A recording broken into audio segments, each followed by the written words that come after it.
Fashion Through History in Ancient China. Chapter 3. The Tang Dynasty. This book describes the history of clothing throughout the Tang Dynasty in China.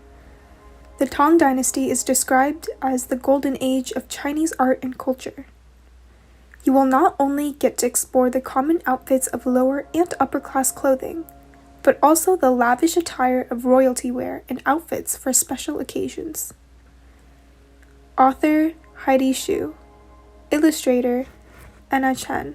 Designer Aloud. About the Tang Dynasty. The Tang Dynasty lasted from 618 to 906 AD. It was a golden age of reform and cultural advancement, which laid the groundwork for policies which are still observed in China today. Part of the reason for the prosperity during the Tang Dynasty was because the very first empress to ever rule over China lived during this time.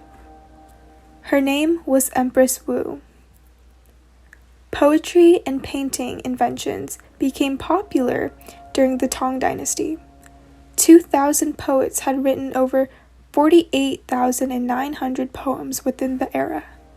Calendars and books were printed, which encouraged the widespread use of materials used for education and art.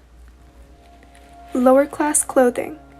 Commoners usually made clothes with animal furs. Rough clothing was common for people from the lower class to wear.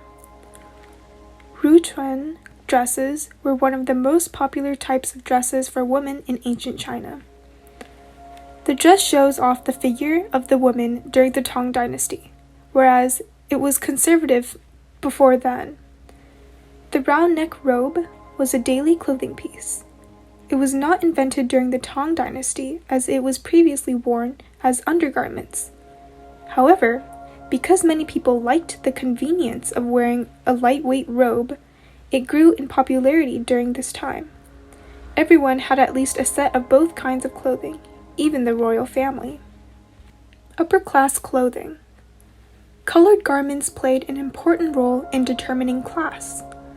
Purple-colored clothes were worn by officials about the 3rd rank. Light red was meant for officials above the 5th rank. Dark green was limited to the 6th rank officials.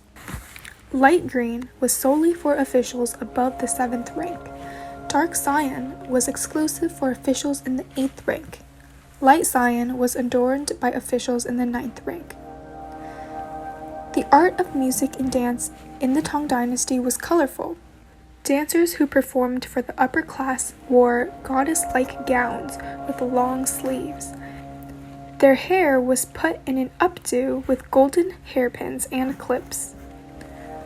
Fun fact: some notable female politicians at this time included Empress Wei and Princess Taiping.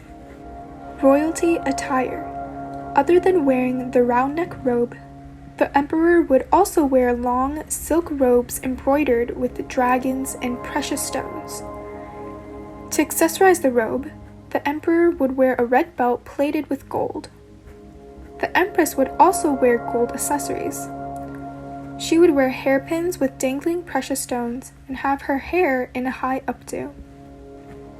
During the Tang Dynasty, golden yellow was an exclusive clothing color for the royal family. Because of this, gold represented imperial power. Outfits for special occasions. Flower patterns were popular in craft decorations and clothing. These designs expressed free, open-minded, and casual artistic style. Accessories such as the yingluo were originally a kind of decoration on the neck of Buddha statues that spread into China from ancient India's Buddhism during the Tang Dynasty. The upper part of the yingluo was a half-round metal collar, and the lower part is a necklace composed of a jewel. For formal events, such as rituals, weddings, or large meetings, men would wear a formal dress called a qiumian. It was a robe with long, flared sleeves and gold embroidery. A belt was worn to tie the robe together. This was not worn on a daily basis because it is a very complex piece of clothing. Overall, the Tang Dynasty clothing is a unique and brilliant representation of Chinese culture. People can refer back to the style of the Tang Dynasty when talking about popular cultural clothing styles. The end.